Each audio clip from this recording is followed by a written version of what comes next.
Hi guys! Good morning everyone! Ayan, so for today's video ay samahan niyo po kung magluto nitong ating ulam for today's video. Walang iba kundi itong ating lumpiang Shanghai.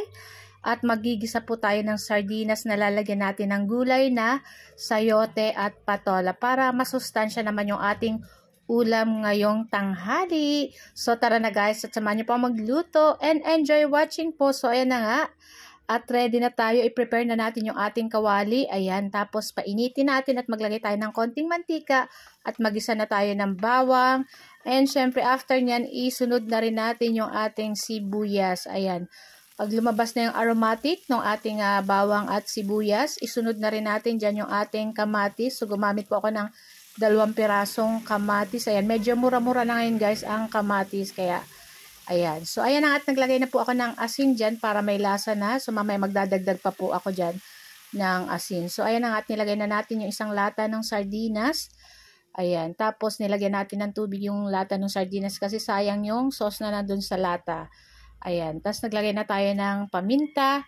Ayan. Tapos, nagdagdag pa po ako dyan ng asin. At, syempre, para baka matabang yung ating ginisang kayo na lang po ang bahalang mag-adjust. At pagkatapos syempre ilagay na po natin dyan yung ating patola and yung ating sayote. Naku, kung meron pa po kayong malunggay, mas masarap pa po yun kung lalagyan ng malunggay. Talagang napaka-healthy ng ating ulam pagka ganyan. So ayan na nga at madali lang naman pong maluto itong ating sayote at patola. So and guys, pwede na natin tong patayin. Ayan. Naku, napakabango. Itong patola guys, talagang gusto ko yung amoy nito. Kahit sa miswa, napakasarap nito. So yan na nga at luto na yan. So patayin na natin at i-transfer na natin sa ating mangkok. At pagkatapos ay yan naman ang ating isunod. Ayan, hindi ko na guys pinakita yung pag-video ng pagbalot nitong ating lumpia.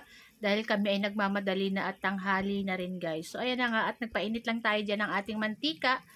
At pagkatapos ay lulutuin lang natin ng side to side itong ating lumpiang Shanghai. Nako, napaka-perfect nito guys sa kahit anong ginisang gulay. Itong ating ganitong lumpiang Shanghai.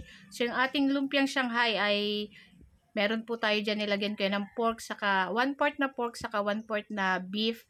Tapos nilagyan ko ng celery, carrots, sibuyas, itlog, cheese para masarap, bawang sibuyas. Ayan, naku, napakasarap po nitong ating lumpiang Shanghai. Talagang cheesy talaga itong ating lumpiang Shanghai. So, ayan na nga. At papa-brown-brown lang natin itong ating lumpiang Shanghai.